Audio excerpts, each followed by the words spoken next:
Supercrack Estrella presenta. Serpiente emplumada, dioses voladores, símbolos Nibiru, Ambrona, España. Los extraterrestres de Nibiru se hallan reflejados en todo el mundo antiguo, da lo mismo si hablamos de Sumeria, Mesopotamia, Babilonia, Israel, Irak, la India, el milenario Egipto o los muchos países de América, Mesoamérica, etc. Imágenes de la mitología más profunda, nos place hablar de la serpiente emplumada, Quetzalcóatl en su denominación americana, pero también conocido como Tot en Egipto o Ningisida en Mesopotamia, el mismo extraterrestre niburiano con distintos nombres. Hijo de Enki y hermano de Marduk, muy destacados personajes en el catálogo de los dioses antiguos, sus problemas personales con su hermano Marduk o Ra, y las distintas ansias de poder, junto a las variadas maneras de entender la colonización de la Tierra, hicieron que fuera aconsejable pasar a largas épocas en otras partes del globo terráqueo, alejándolo de Sumeria y de Egipto.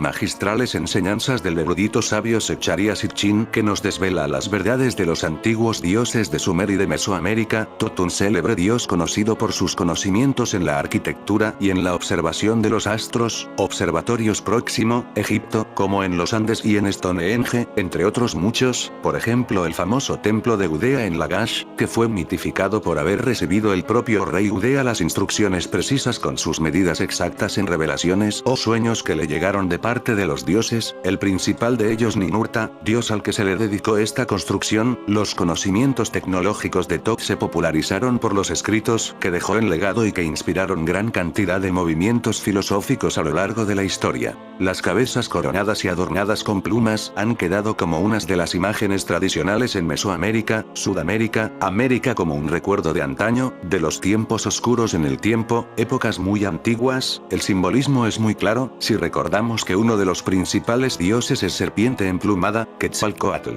Son muchas las documentaciones en piedra y en otros sistemas que nos llevan a las cabezas emplumadas. La memoria de que sus dioses podían volar y se transportaban por los aires ha quedado como un referente básico en la iconografía americana. Para los antiguos habitantes de estas regiones las plumas eran el equivalente del pájaro que vuela, los seres voladores, los extraterrestres del planeta Nibiru que llegaron en la noche de los tiempos para fundar unas nuevas sociedades, los Anunnaki, Anunnakis, Anuaki, Anunnakis, distintos nombres para definir a aquellos que bajaron del cielo y se convirtieron en deidades. Los contactos con el mundo exterior, con el espacio y sus distintos planetas son un continuo referente en todas las más viejas civilizaciones mundiales.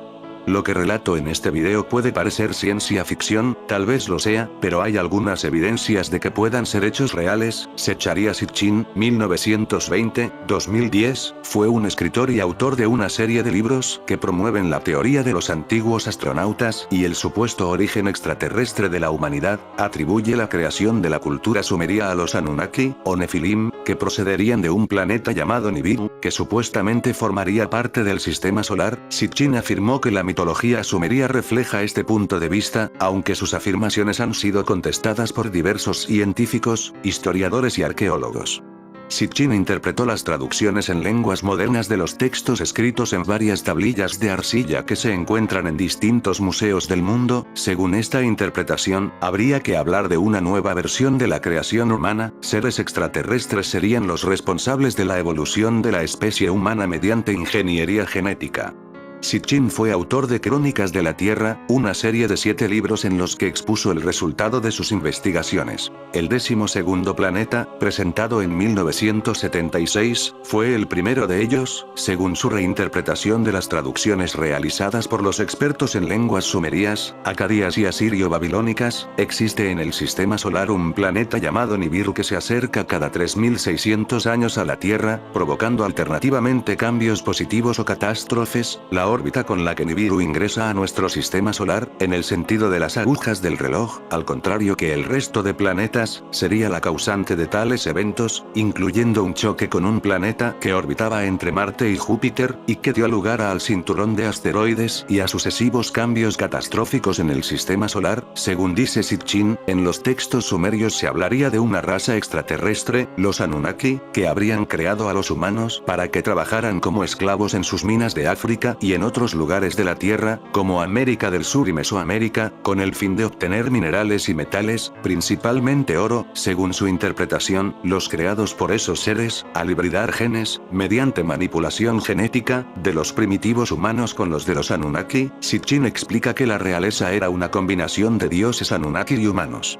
Por otro lado, con una visión completamente distinta a la de Sitchin, tenemos a Brian Desborough, científico californiano, que cree que la Tierra estuvo antiguamente mucho más cerca del Sol de lo que está hoy y que Marte orbitaba donde la Tierra orbita actualmente. Si los profundos cañones en la superficie de Marte fueron causados por grandes torrentes de agua, tiene que haber habido antaño un ambiente mucho más cálido en Marte. Actualmente su clima es tan frío que el agua se congelaría en un instante y su tenue atmósfera provocaría la rápida evaporación del agua. Desborough afirma que la antigua mayor proximidad de la Tierra al Sol provocó que los seres humanos de aquella remota época fueran de raza negra. Antiguos esqueletos encontrados cerca de Stonehenge en Inglaterra y a lo largo de la costa oeste de Francia demostrarían tener características africanas. Desborough dice que Marte, entonces con un ambiente muy parecido al nuestro actual, tenía una raza blanca antes del cataclismo causado por Venus. Sus investigaciones le han convencido de que los marcianos blancos construyeron las pirámides que se han fotografiado en Marte, extraño conjunto de estructuras en una misteriosa región de Marte llamada Kidonia. Una de las más llamativas es una gigantesca cara parecida a la de la Esfinge de Egipto. El misterio es mucho mayor cuando analizamos la región de Kidonia, en que encontramos enormes pirámides. Estamos ante los restos de una civilización antigua en el planeta Marte. Una reciente imagen marciana, captada por el robot Curiosity, ha generado bastante polémica. Se observa una nueva pirámide, medio enterrada. Según Desborough, la raza blanca marciana fue a la guerra contra una raza negra terrestre, con el objetivo de conquistar la Tierra. Estas guerras, dice Desborough, serían las guerras entre dioses descritas en diversos textos antiguos, sobre todo el Mahabharata y el Ramayana de la antigua India. Desborough añade que después del cataclismo causado por Venus, los marcianos blancos que se habían establecido en la Tierra fueron abandonados aquí sin su tecnología y con su planeta de origen, Marte, devastado. Estos marcianos blancos se habrían convertido en los precursores de pueblos blancos de la Tierra. Algunos científicos afirman que cuando la gente de raza blanca es sumergida en tanques de privación sensorial por períodos largos, su ritmo circadiano tendría una frecuencia de 24 horas 40 minutos, que no se corresponde con el período rotacional de la Tierra, sino de Marte.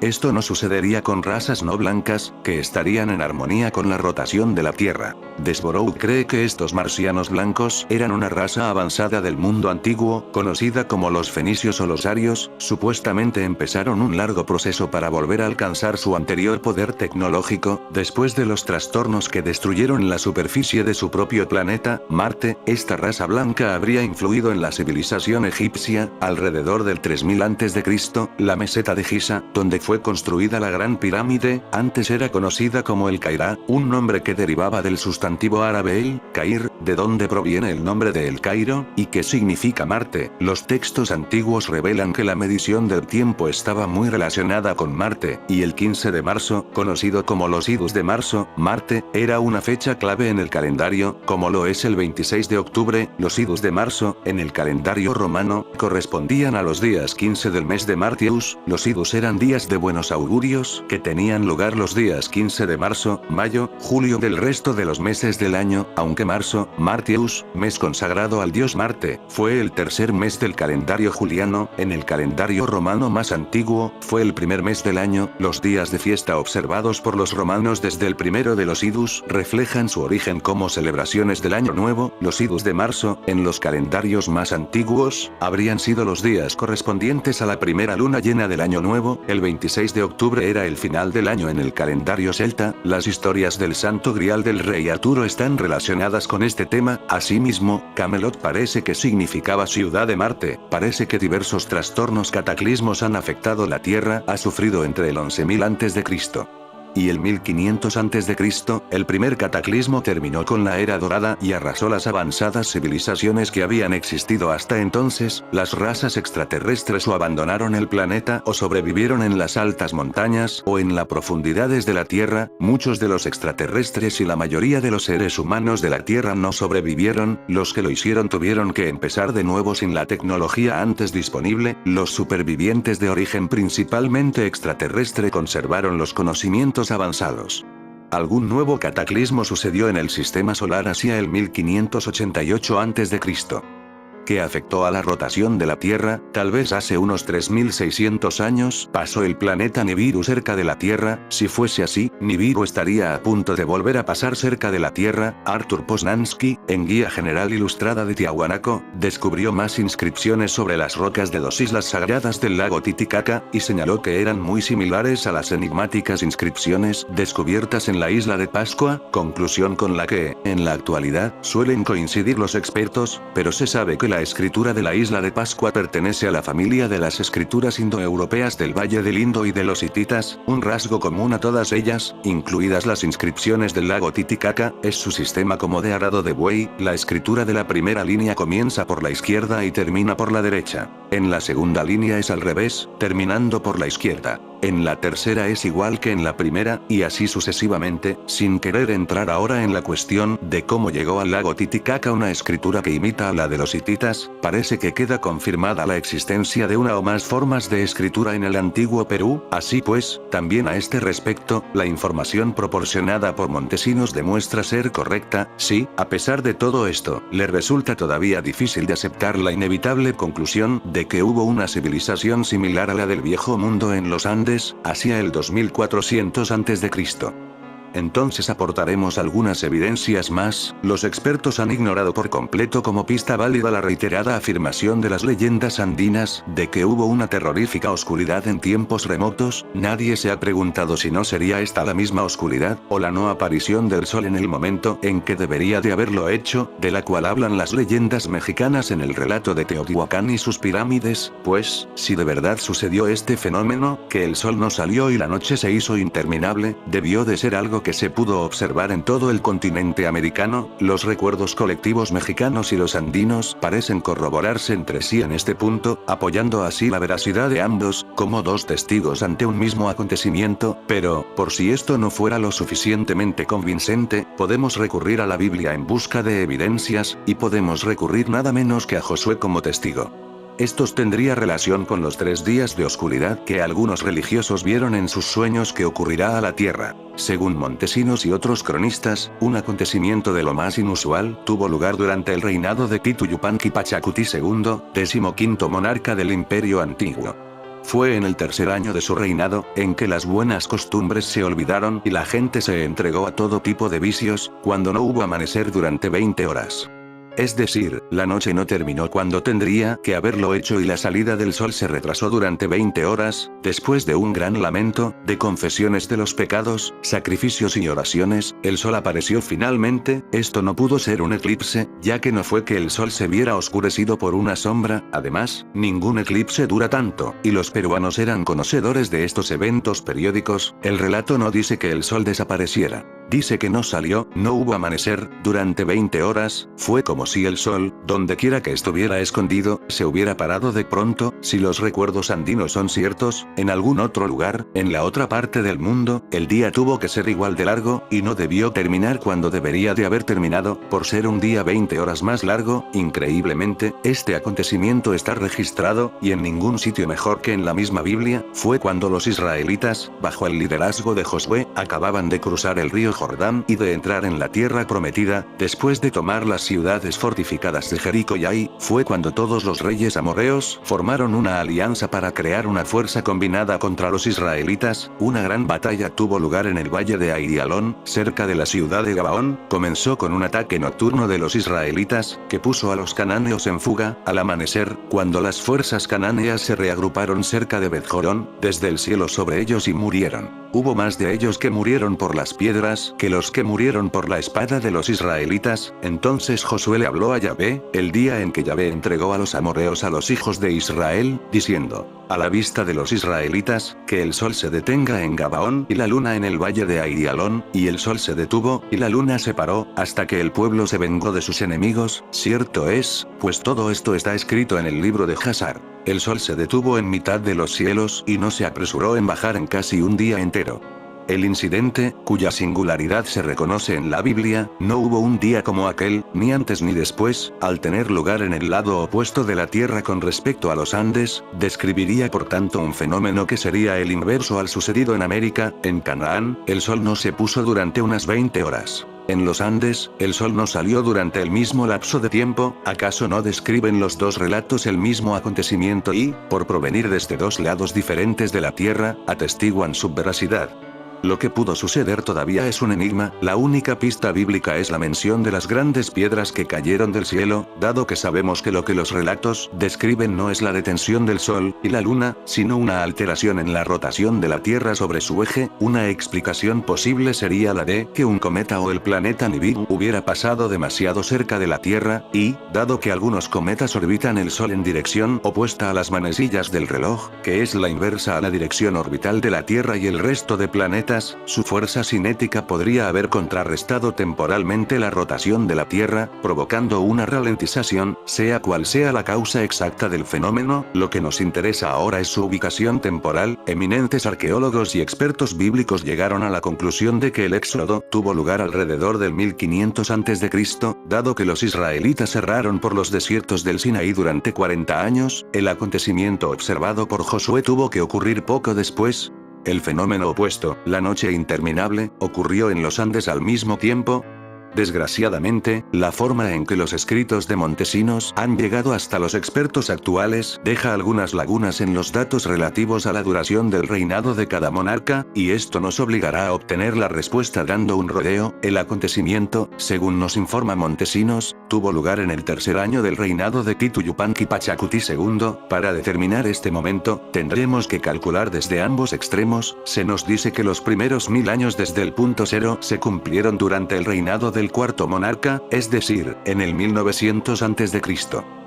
Y que el 32º rey reinó 2070 años después del punto cero, es decir, en el 830 a.C., pero, ¿cuándo reinó el 15º monarca? Los datos de los que disponemos sugieren que los 9 reyes que separan al cuarto del 15º monarca reinaron un total de unos 500 años, colocando a Titu Yupanqui Pachacuti II en los alrededores del 1500 a.C. En ambos modos llegamos a una fecha para el acontecimiento andino que parece coincidir con la fecha bíblica y la fecha del acontecimiento en Teotihuacán. Aunque los datos para calcular exactamente la fecha son imprecisos, al menos parecen estar suficientemente próximos en el tiempo, como para que asumamos que se refieren al mismo día. El hecho de que nos refiramos al 1588 a.C.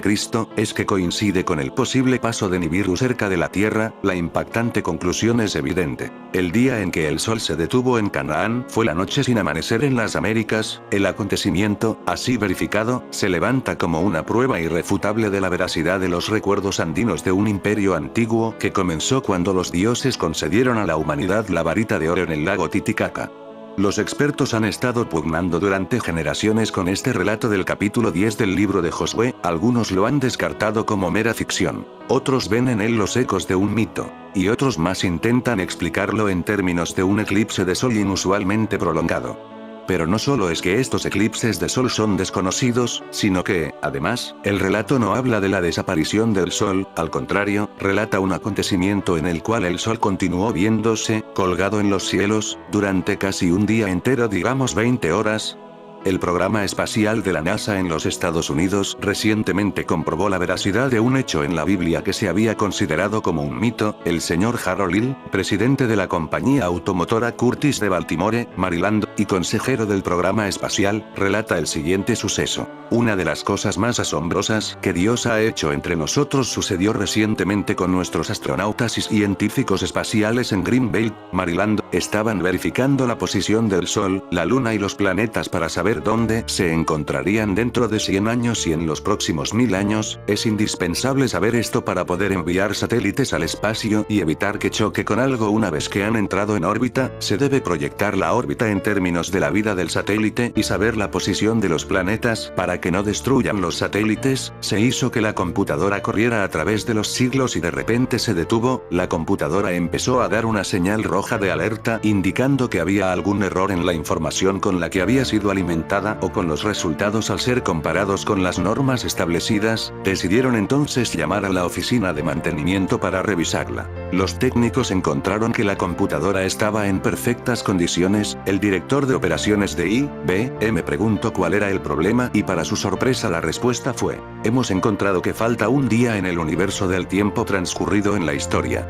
Este podría ser el día de la creación, el día que Dios creó la tierra de los 3 días. En el equipo había un cristiano que dijo: una vez escuché en un estudio bíblico en la iglesia que el sol se detuvo. Ellos no le creyeron, pero como no tenían ninguna respuesta, le dijeron: muéstranos. Él entonces tomó su Biblia y leyó en el libro de Josué, algo bastante ridículo para alguien con sentido común. En ese pasaje Dios decía a Josué: no tengas miedo, porque los he entregado en tus manos, ninguno de ellos te podrá resistir. Josué estaba preocupado porque el enemigo los había rodeado y si oscurecía, el enemigo podría derrotarlos. Entonces Josué pidió al Señor que detuviera el sol, y así sucedió. El sol se detuvo y la luna se paró y no se apresuró a ponerse casi un día entero. Los ingenieros del programa espacial dijeron: ese es el día que falta.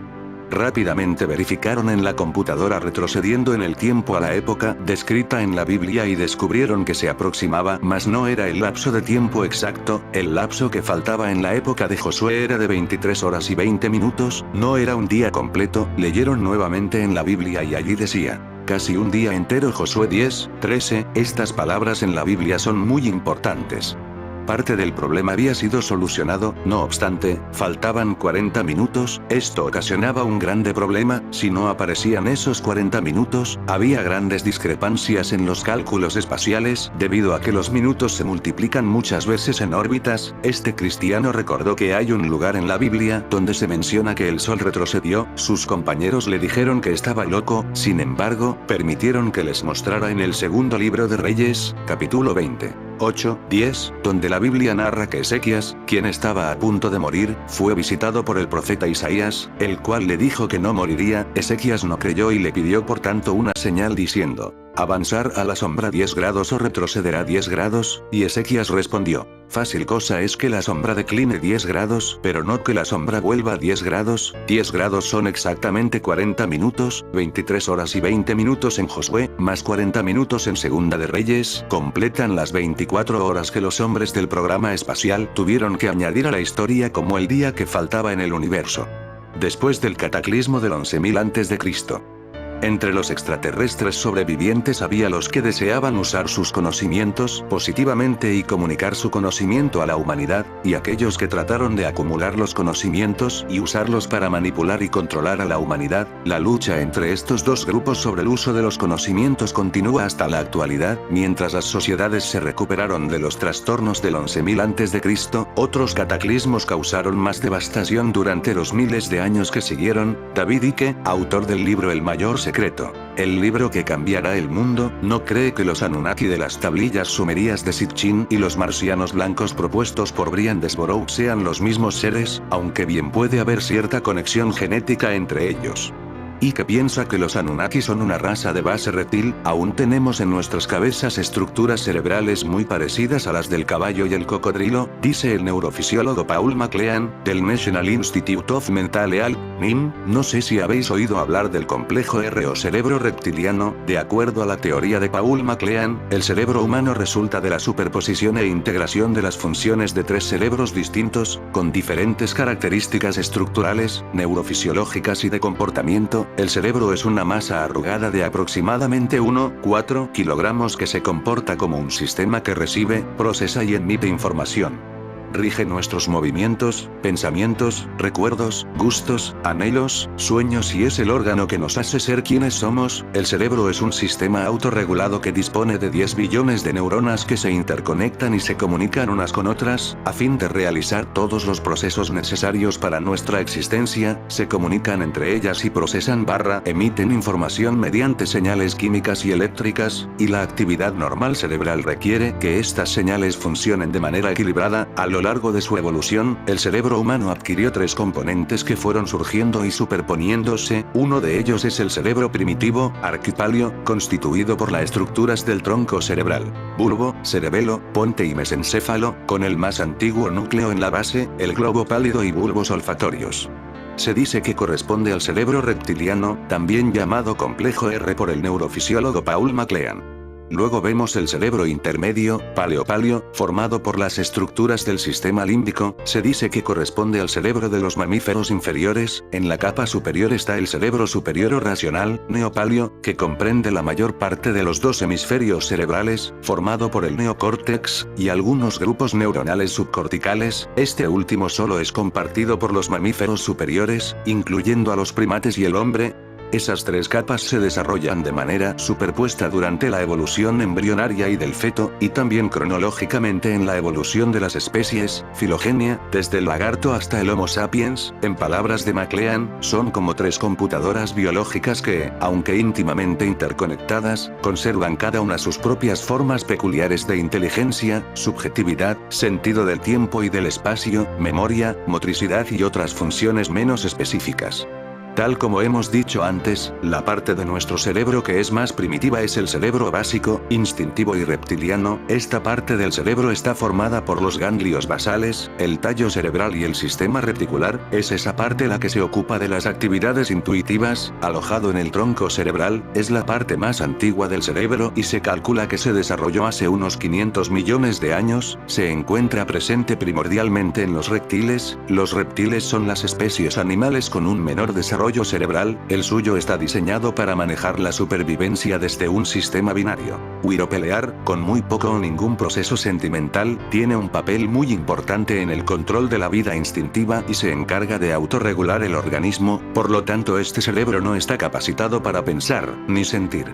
Su función es la de actuar, cuando el estado del organismo así lo demanda. El complejo reptiliano, en los seres humanos, incluye conductas que se asemejan a los rituales animales como el de aparearse. La conducta animal e instintiva está en gran medida controlada por esta área del cerebro. Se trata de un tipo de conducta instintiva programada y poderosa y, por lo tanto, es muy resistente al cambio. Es el impulso por la supervivencia. Comer, beber, mantener la temperatura corporal, sexo, territorialidad, necesidad de cobijo y de protección. Es un cerebro funcional, territorial, responsable de conservar la vida y el responsable de las mayores atrocidades. Nos sitúa en el presente, sin pasado ni futuro y por tanto es incapaz de aprender o prever, no piensa ni siente emociones y es pura impulsividad. En el cerebro reptiliano se procesan las experiencias primarias, no verbales, de aceptación o rechazo. Aquí se organizan y procesan las funciones que tienen que ver con el hacer y el actuar, lo cual incluye las rutinas, los hábitos, la territorialidad, el espacio vital, las adicciones, los rituales, los ritmos, las imitaciones, las inhibiciones y la seguridad. Es el responsable de las conductas automáticas, tales como las que se refieren a la preservación de la especie y a los cambios fisiológicos necesarios para la sobrevivencia. En síntesis, este cerebro se caracteriza por la acción. El sistema básico o reptiliano controla la respiración, el ritmo cardíaco, la presión sanguínea e incluso colabora en la continua expansión-contracción de nuestros músculos. Este primer cerebro es sobre todo como un guardián de la vida, pues en él están los mayores sentidos de supervivencia y lucha, y, además, mantiene la interrelación con los poros de la piel, los cuales son como una especie de interfase que poseemos con el mundo externo. Este primer cerebro es nuestro agente avisador de peligros para todo el cuerpo, permite la adaptación con rapidez por medio de respuestas elementales poco complicadas emocional o intelectualmente. Esta conducta no está basada en consideraciones basadas en las experiencias previas ni en los efectos a medio o largo plazo. Las conductas de las personas calificadas como de psicópatas, las que carecen de sentimientos de culpa y de paranoicos, se ajustan a este patrón de conducta. En la psicopatía se juega el papel de depredador y en la paranoia el de presa. Es en este primer cerebro donde las adicciones son muy poderosas, tanto a algo como a alguien o a una forma de actuar.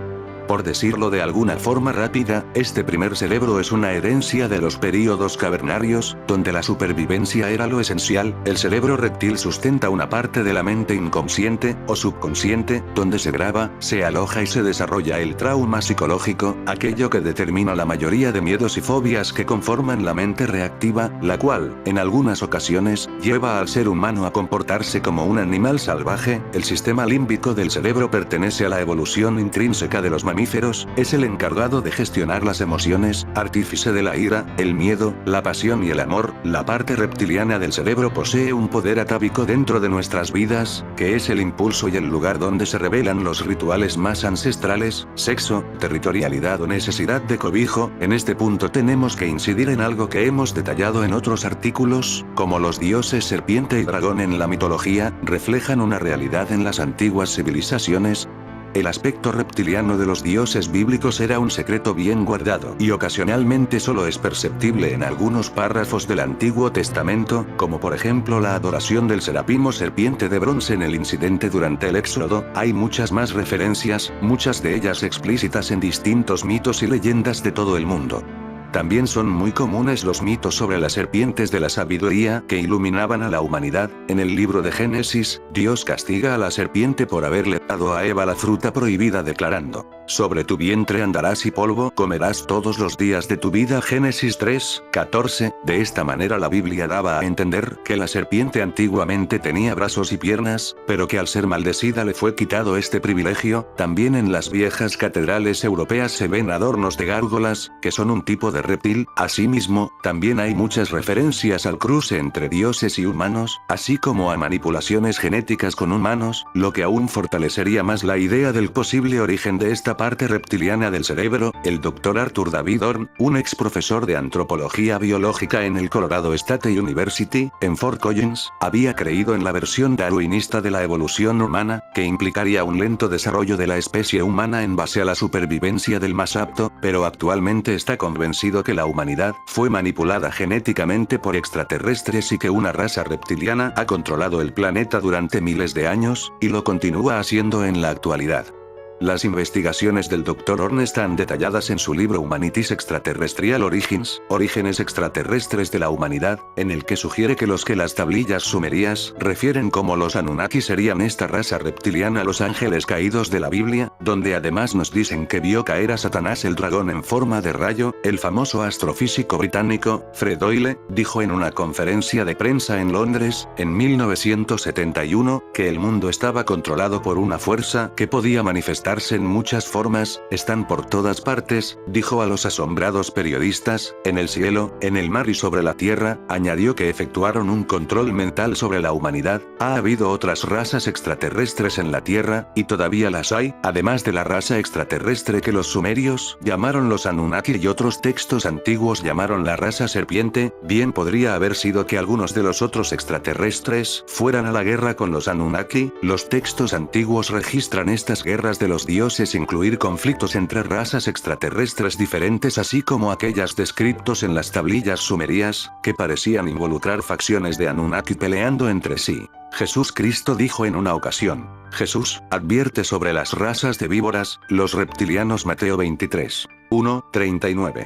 Ay de vosotros, maestros de la ley y fariseos, hipócritas, que construís los sepulcros de los profetas y adornáis los monumentos funerarios de los hombres justos, y luego decís: si hubiéramos vivido en los tiempos de nuestros antepasados, no los habríamos ayudado a matar a los profetas. Con esto, vosotros mismos os reconocéis descendientes de aquellos que mataron a los profetas.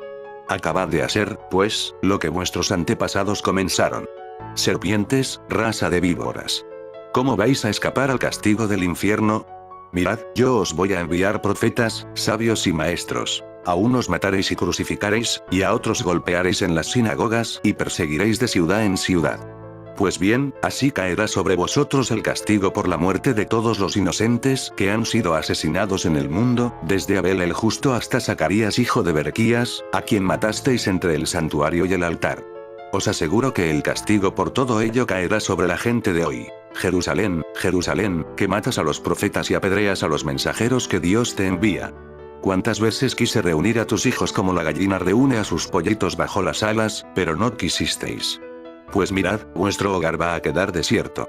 Y os digo que ya no volveréis a verme hasta que digáis: bendito el que viene en el nombre del Señor. Mt 23. Actualmente tenemos relatos de personas que afirman haber visto seres supuestamente extraterrestres de tipo reptiliano.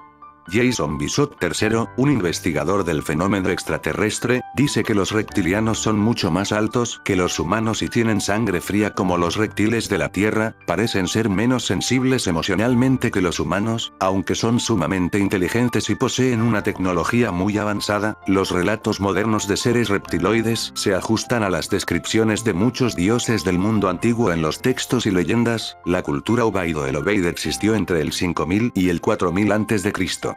Incluso antes que Sumeria, en lo que es ahora Irak.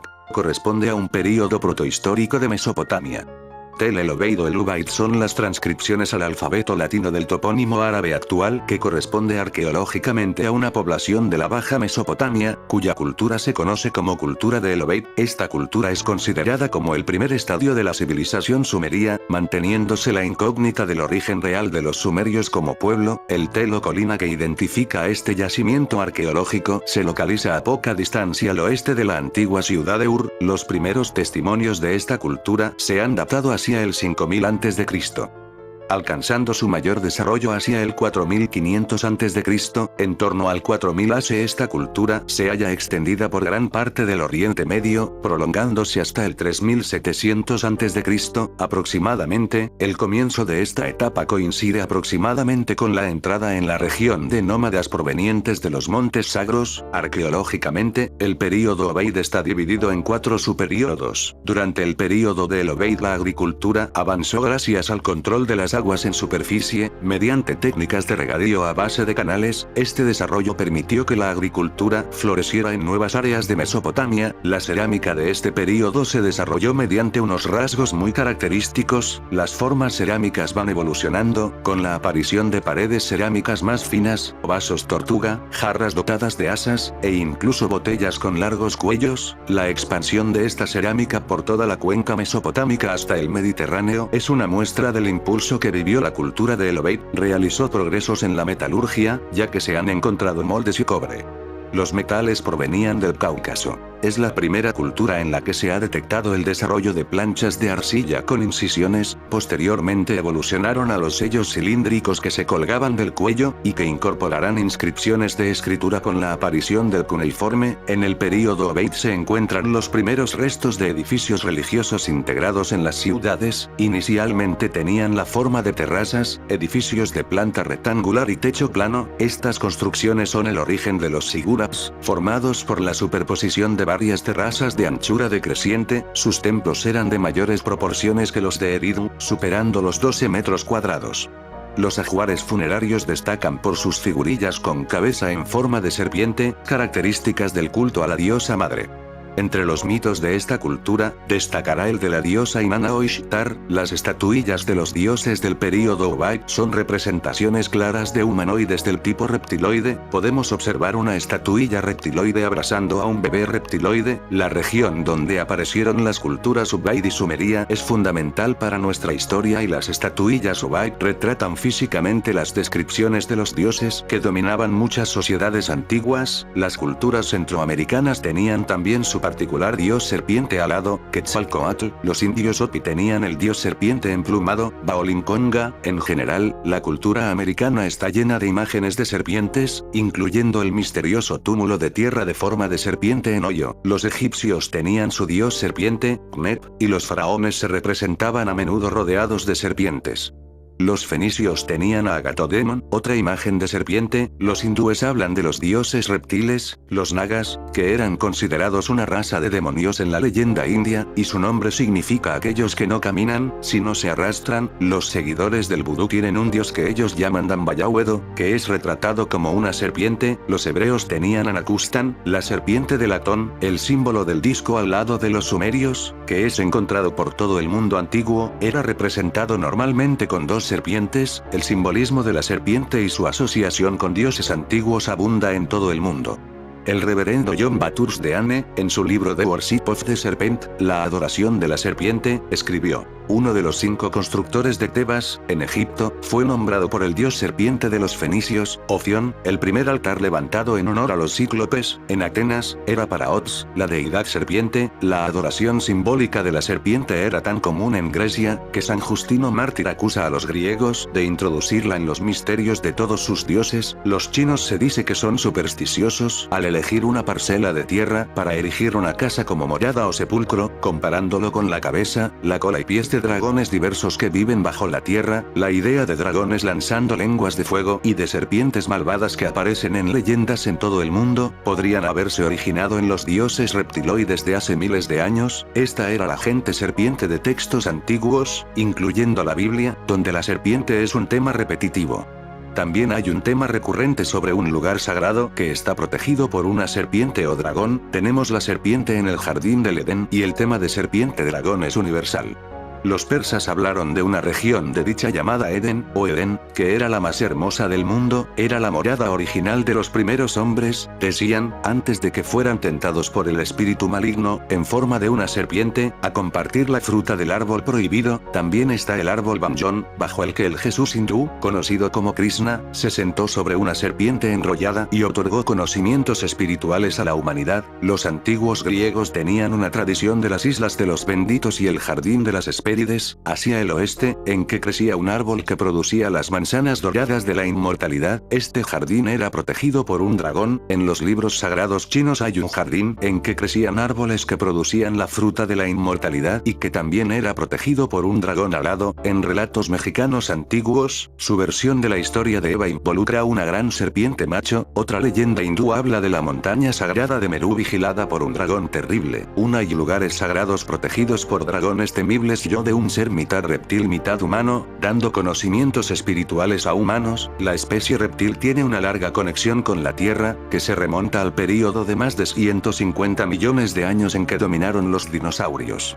Las especies reptiles son una de las corrientes genéticas en este universo. Los dinosaurios no eran todos reptiles de sangre fría, como la investigación moderna ha indicado. Los reptiles y dinosaurios están estrechamente relacionados en su apariencia física y los dos han engendrado una variedad asombrosa de formas diferentes. Los dinosaurios se manifestaron como criaturas voladoras, grandes y pequeñas, teniendo como su máxima expresión el tiranosaurio rex de 8 toneladas. La evolución de la corriente genética reptil-dinosaurio no podría manifestarse en una forma humanoide con una gran capacidad cerebral. Una más profunda investigación de los dinosaurios ha revelado que muchos de ellos eran muy inteligentes hace unos 100 millones de años. Los saurornitoides, con su apariencia de reptil pájaro, tenían un cerebro grande, ojos con visión tridimensional, y dedos con pulgares en oposición que le permitían atrapar y comer mamíferos pequeños.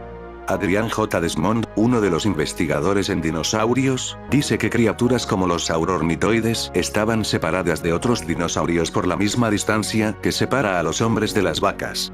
Desmond se pregunta, ¿quién sabe qué máximos habrían logrado los sofisticados imitadores de aves si hubieran sobrevivido? Algunos estudios han sugerido que si los dinosaurios no se hubieran extinguido por un cataclismo ocurrido hace aproximadamente 65 millones de años, ya habrían evolucionado hacia la forma reptiloide, o sea, un reptil humanoide. La NASA pidió a Dale Russell, un paleontólogo de la Universidad de California del Norte, elaborar un informe sobre a qué se podría parecer la vida extraterrestre. Dale Russell desarrolló un dinosaurio, llamado Troodon, simulando las supuestas mutaciones genéticas durante millones de años, y creó un modelo al que llamó dinosauroide. Este ser tenía una semejanza extraordinaria a un humanoide reptil y era parecido a los seres descritos por las personas que afirman haber visto extraterrestres reptiles. Quizás este salto evolutivo desde dinosaurios clásicos a reptiles humanoides ocurrió en otra dimensión o en otro planeta, pero también pudo ocurrir en la Tierra antes de que los dinosaurios se extinguieran. La paleontología moderna, en su estudio de fósiles, indica que no todos los dinosaurios murieron por el choque de un meteorito hace 65 millones de años. De hecho, algunos continúan viviendo hoy. Cada vez hay más evidencias de que las aves son descendientes de los dinosaurios, y mientras los cuerpos de la mayoría de los dinosaurios podrían haberse extinguido, su conciencia como corriente genética habría sobrevivido, porque la conciencia es energía y la energía es indestructible, solo puede ser transmutada en una forma diferente. ¿Qué sucedió con esta conciencia de dinosaurio que dominó la Tierra durante 150 millones de años? Como hemos visto, los antiguos relatos de Asiria, Babilonia, el Antiguo Testamento, China, Roma, América, África, India, etc., explican historias de dragones y serpientes. El símbolo de la serpiente también ha sido encontrado en la antigua Gran Bretaña, Grecia, Malta, Egipto, Nuevo México, Perú, y por todas las islas de Pacífico. Hay una inconfundible semejanza entre algunos dinosaurios y las representaciones antiguas de dragones. Varias especies de pequeñas lagartijas indomalayas con alas palmeadas se parecen tanto a dragones que se les ha dado el nombre de Draco, en honor a la constelación estelar de la que los reptiloides aparentemente son originarios. Aún más interesante es la lagartija acorazada, llamada Moloch Horridus, que también tiene una apariencia de dragón. Moloch es una deidad antigua a la que fueron sacrificados gente muy joven hace miles de años y que se cree que todavía se hace actualmente, y estos sacrificios a los reptiloides se llevan a cabo porque muchos demonios del satanismo son los reptiloides que han estado controlando la Tierra durante miles de años. Charles Gould, que ha escrito sobre dragones y reptiles, dice: hay una especie perdida de lagarto que hiberna y un carnívoro que tenía alas como de dragón y estaba protegida por armadura y púas. Gould cree que su hábitat era las tierras altas de Asia Central y su desaparición coincidió con la gran inundación o diluvio, pero todavía hay avistamientos de lagartos voladores gigantes en remotas áreas, especialmente en México, Nuevo México y Arizona. Hay 3 orígenes sugeridos para los reptiloides Anunnaki, que tanto han intervenido en los asuntos humanos. Un posible origen sería extraterrestre, otro posible origen sería intraterrestre, o provenientes del interior de la Tierra. Un tercer origen más siniestro sería el de que manipulan a la humanidad desde otra dimensión, poseyendo cuerpos humanos. Tal vez los 3 posibles orígenes sean verdaderos. Los investigadores del fenómeno reptiloide concluyen que, al menos, algunos se originan en la constelación estelar de Draco. Uno de los principales grupos angelicales en la tradición hebrea son los serafines o serpientes ardientes, y los observadores están muy relacionados con esta descripción de serpientes. En las enseñanzas persas también hablan de un ser que describen como la serpiente antigua que tiene 2 pies, justo como el libro de Enoc habla de serpientes que caminan. Cuando se dice que los Draco miden 3,66 metros de altura y tienen la piel blanca albina, podemos relacionarlo con la piel muy blanca de los bebés gigante híbridos observador humano descrito en el libro de Enoc, concretamente el parto de Noé. Si esto es cierto, Noé sería un híbrido reptiloide humano.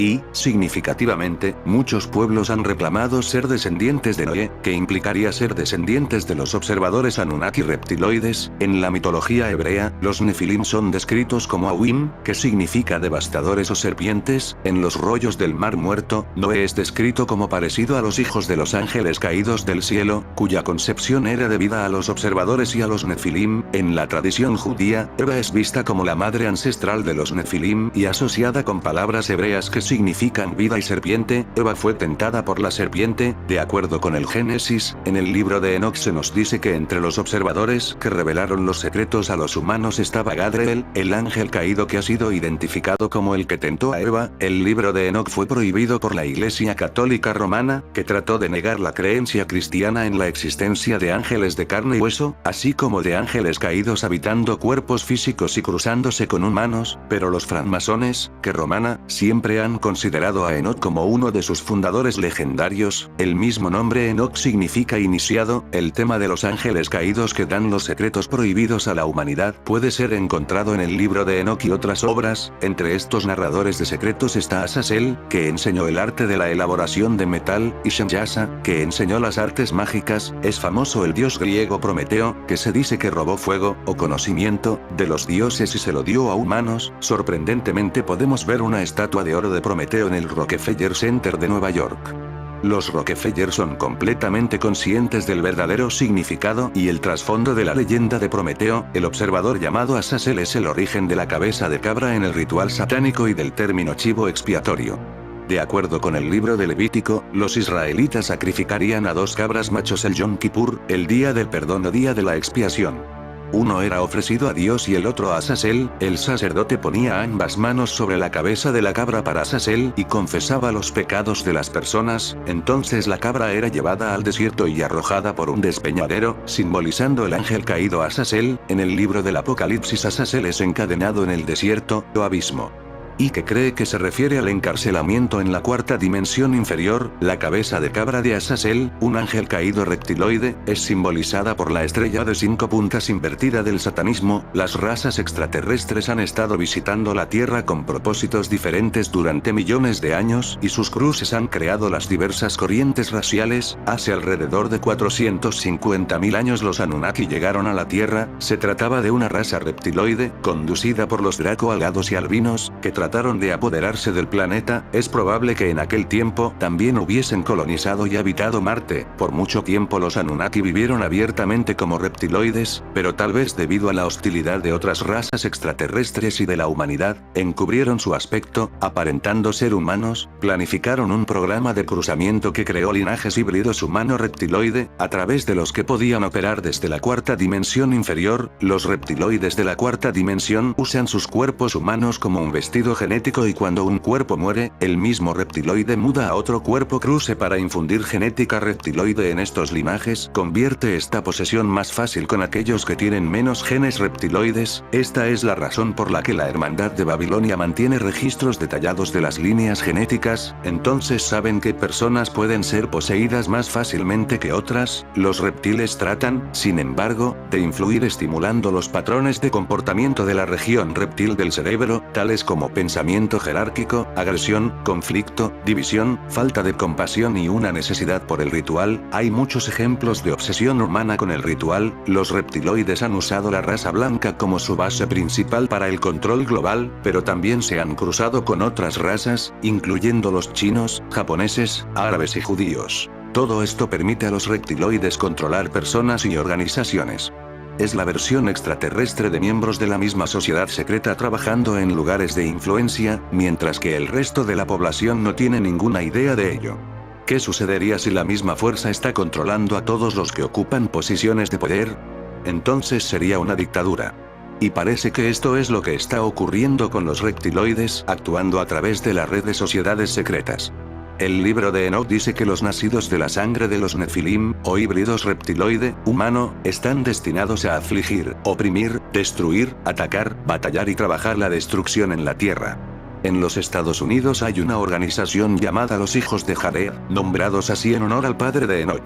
En el Génesis Enoch aparece como hijo de Jared, descendiente de Set, hijo de Adán, padre de Matusalén, abuelo de Lamec y bisabuelo de Noé.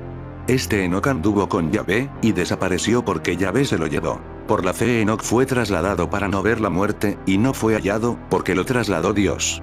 Los hijos de Jared prometen una guerra implacable contra los descendientes de los observadores, quienes como notorios faraones, reyes y dictadores, han dominado la humanidad durante toda la historia. En su publicación, The Jaredite Advocate, el defensor jaredita, condenan a los observadores como una mafia celestial gobernando el mundo. En fin amigos de Supercrack Estrella, si el video te gustó pulgar arriba.